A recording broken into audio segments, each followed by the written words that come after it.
menjadi pemimpin yang kredibel. Tesis Rasulullah tentang kepemimpinan adalah kullukum ra'in wa kullukum mas'ulun an ra'iyatihi. Itu tesis besar Rasulullah tentang kepemimpinan. Setiap orang itu pemimpin, dan setiap pemimpin akan diminta pertanggungjawaban. Ini tesis besar Rasulullah tentang politik, tentang kepemimpinan sebenarnya kalau kita harus mengerti. Jadi Rasulullah menempatkan semua orang itu bukan pada posisi rendah, tapi semua orang diajak oleh Rasul untuk bertanggung jawab menjadi seorang pemimpin. Makanya Rasul tunjuk Bilal menjadi pemimpin azan. Kalau azan tuh Bilal, setiap azan Bilal, saking Bilal terus azan, itu sampai ada protes dari sahabat yang lain. Itu Nabi Muhammad nggak ada lagi ya orang yang azan selain yang si hitam kayak gagak itu. Sudah bilang hitam kayak gagak, makanya turun ayat dari Allah, inna akramakum indallahi atqakum. Manusia mulia bukan karena mancung tingginya, pesek atau mancungnya, hitam atau putihnya, tapi ketakwaannya. Bilal bin Rabah, mantan manusia belian, dimuliakan oleh Rasulullah, bahkan ke surga lebih dulu daripada Jujun Junaidi. Oh, apalagi Jujun, daripada sahabat yang lainnya. Luar biasa, nggak ada sekat. Rasulullah dorong seorang Zaid bin Harithah, anak muda belia, menjadi pemimpin perang meskipun pada saat itu masih pemuda. Rasulullah menunjuk Salman Al-Farisi menjadi salah seorang pengatur strategi perang Khandaq. Semua didorong menjadi pemimpin-pemimpin. Bandingkan dengan cara memimpin, cara kerja orang-orang modern sekarang. Kalau dulu setiap orang diibaratkan sebagai pemimpin oleh Rasul, sekarang ini pemimpin dimulai dari rakyat, oleh rakyat, untuk rakyat. Makanya setiap orang menunggu dipimpin, menunggu jadi ro'iyah, dipimpin, dikendalikan. Kalaupun dia satu saat jadi pemimpin, mental awalnya jadi rakyat. Ya begitu, dia bukan mengendalikan, dia bahkan gamang, tidak bisa bekerja. Mestinya pemimpin yang terpilih adalah pemimpin-pemimpin yang terpilih dari sekian banyak pemimpin. Artinya dia memimpin orang-orang yang berkualitas, bukan dia terpilih dari orang-orang yang rata-rata. Luar biasa Rasul. Jadi itu yang pertama. Rasulullah Sallallahu Alaihi Wasallam, junjunan kita, baginda kita, orang yang ahli strategi dalam memimpin. Bagaimana dia menempatkan orang-orang tepat pada posisinya. Bagaimana seorang seorang Ali bin Abi Thalib yang pemberani ditempatkan sebagai pengganti beliau di tempat tidur waktu beliau mau hijrah. Ketika datang orang Quraisy, silakan Ali yang menghadapi. Tapi Abu Bakar Siddiq yang setia dan sangat percaya pada Rasul, dia tempatkan sebagai sahabatnya menyertai perjalanan hijrah beliau. Rasulullah adalah strategi perang.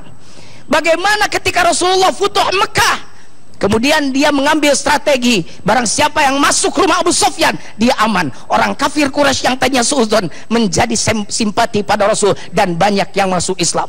Rasulullah strategi ketika usai perang Badar, beliau naik kuda. Pada ketika itu masih dalam luka-luka, beliau keliling karena disangka ada pasukan Quraisy akan kembali. Kemudian Rasulullah menyuruh untuk menyalakan obor-obor di pinggiran Madinah. Orang Quraisy menyangka pasukan Nabi Muhammad masih banyak, dia tidak mau lagi balik ke Madinah. Subhanallah, luar biasa. Jadi apalagi kasih salawat buat Rasulullah itu adalah sebuah keniscayaan buat kita. Allahumma salli wa sallim wa barik alaih. Jangan diragukan lagi, kita punya seorang pemimpin yang tidak harus kita bingungkan kembali, kita ragukan kembali. Negarawan, politikus, pemimpin, imam besar, tidak ada lagi selain rajim. Bismillahirrahmanirrahim. Wa ma arsalnaka illa rahmatan lil alamin.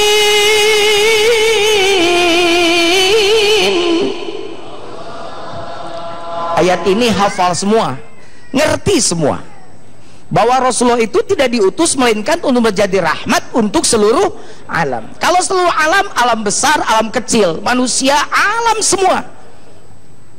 Jadi kalau begitu, maka betul bahwa peradaban manusia ini dibangun kalau mengikuti petunjuk Rasulullah. Luar biasa.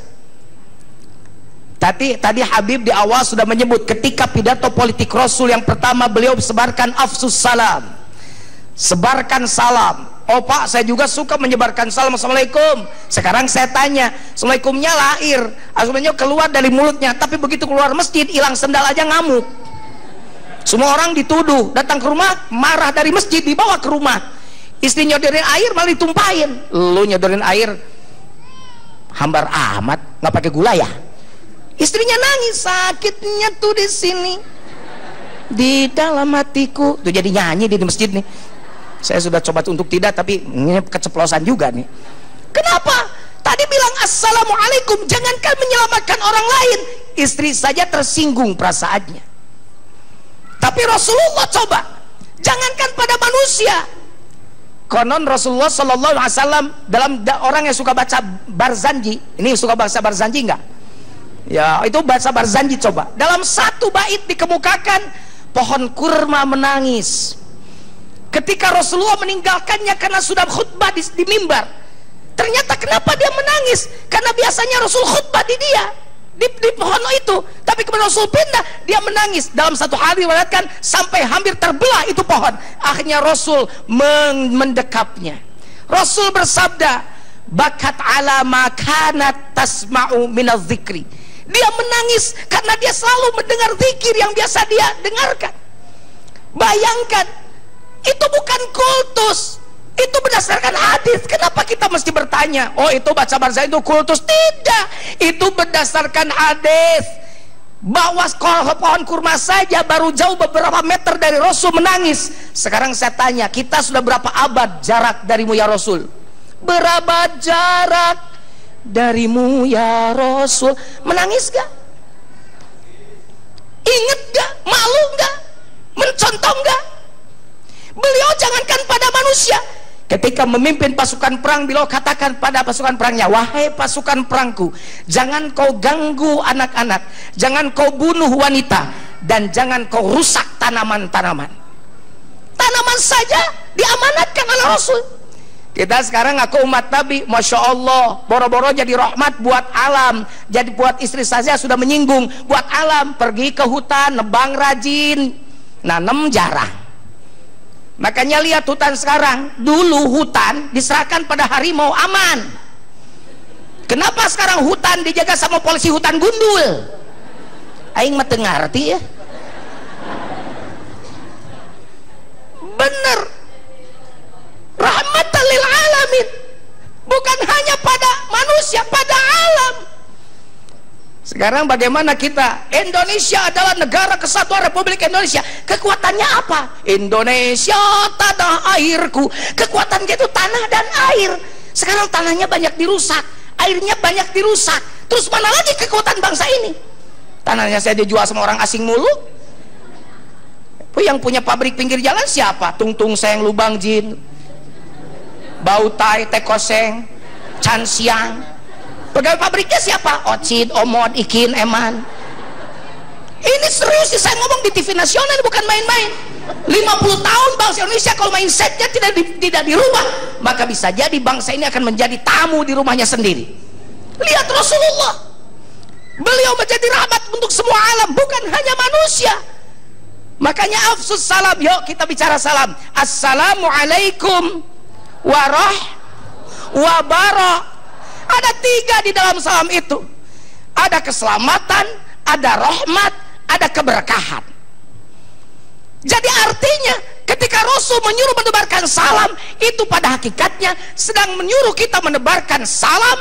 Mulutmu harus menyelamatkan, telingamu harus mendengar yang selamat-selamat, matamu melihat yang menyelamatkan, kaki tanganmu berbuat yang menyelamatkan. Sekarang kalau tangannya bilmutnya Allahu Akbar, tangan yang gebukin orang gimana? Allahu Akbar, Allahu Akbar. Yang dikebukinya bilang juga Allahu Akbar, Allahu Akbar, terus mana kafirnya? Gue jadi bingung ini. Ada 3, sudah keselamatan, apa? Rahmat. Rahmat, setelah rahmat apa yang harus disebarkan? Keberkahan. Belajar aja dulu, kata Habib tadi, yang pertama afsus salam. Afsus salam, tebarkan dulu salam. Bukan hanya assalamualaikum sebagai simbolnya, sebagai lafadznya, tapi praktekkan dalam kehidupan. Assalamualaikum di bibir, semuanya harus menyelamatkan. Datang ke rumah suami nih, disuguhi sama istrinya sayur kurang garam, jangan teriak. Ari sia aja kurang uyah wae teh teu kadu geumel uyah. Pangmelikeun ku aing 7 truk. Kurang garamnya cuma sesendok kecil. Kok ngomongin jadi 7 truk? Itu yang 6 truk lebihnya apa? Masa umat Nabi akhlaknya begitu? Nyucipin sayur kurang garam, ngomongnya halus aja. Enak deh mas sayurnya, apalagi tambah garamnya 2 sendok tembok, kan begitu.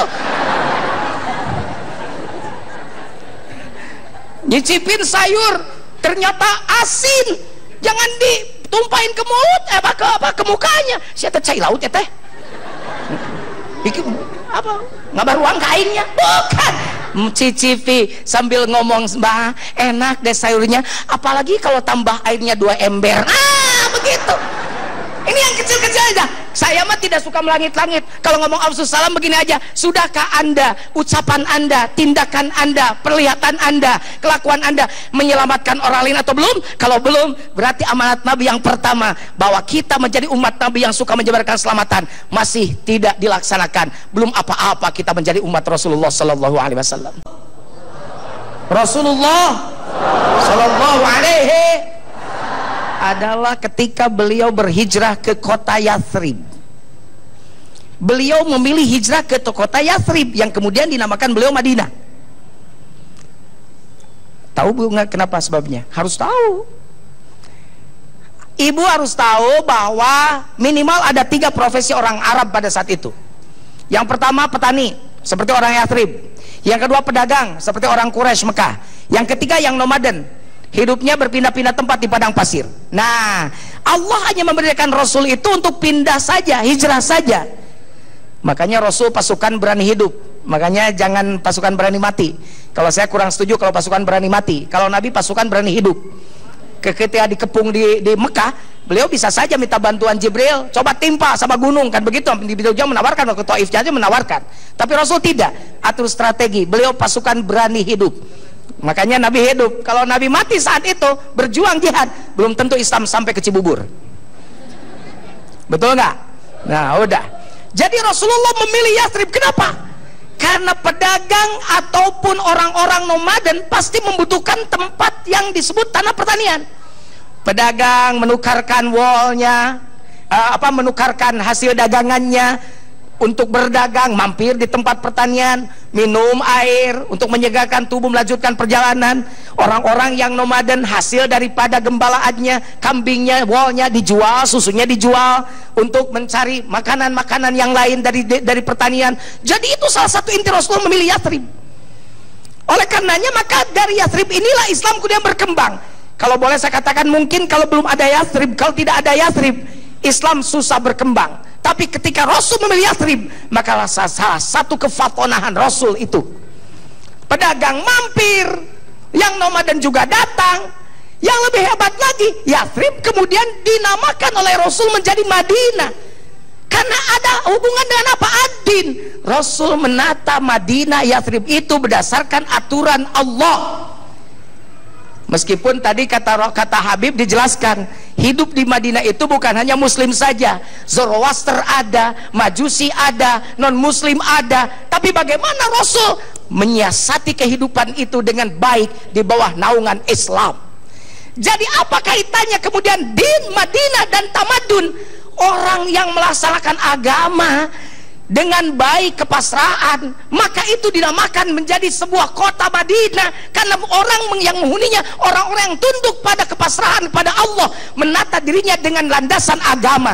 Dan karena orang menata dirinya landasan agama, maka muncullah peradaban yang disebut tamadun.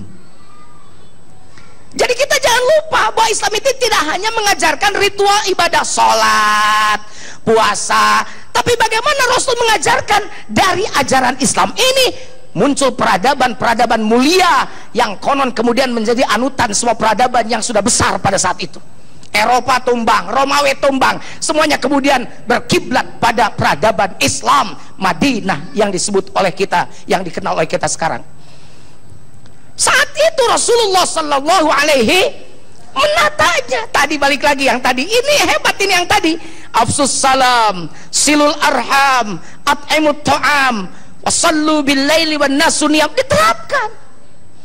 Rasul mengajarkan pada pasukannya, pada sahabatnya, bukan yuk kita berlatih perang karena besok kita perang, tidak. Lu sebarkan keselamatan aja, lu silaturahmi aja. Sekarang kita tanya, kita mah tetangga aja banyak yang gak kenal di kota mah, bener gak? Saya di kampung kena sih kena, tapi iri juga. Di kota tidak kena, sama tetangga beda tembok sebelah aja nggak kenal. Silul arham. Saya suka Pak Jujun silaturahmi. Saya mah kemarin tetangga kirim martabak, saya kirim bakakak. Itu mah bukan silaturahmi, itu mah saling kirim, soalnya nggak bisa. Silaturahmi itu alladzi idza qati'at rahimahu wa shalaha. Adalah ketika orang memutuskan, kita menyambungkan. Orang jutek kita ramah, orang kikir kita dermawan, orang pemarah kita bersabar, orang sombong kita apa? Kita lawan. Oh, pantesan ibu mah begini terus. Orang pakai gelang, ibu pakai cincin. Ayo, mending gelang, mending cincin. Orang pakai cincin, pakai kalung begini, kalung gue nih. Kacau. Silul arham. At'imu ta'am, peka.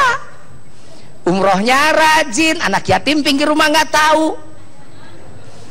Umrohnya 13 kali sama umroh siapa? Saya yang nanya. Madrasahmu roboh, diem aja. Rasul tidak begitu. Latih kepekaan sosial. Listrik, neon, tai kuda di kadutan. Jalma leutik ngajerit teu naon-naon, beuteng kula ngagendutan.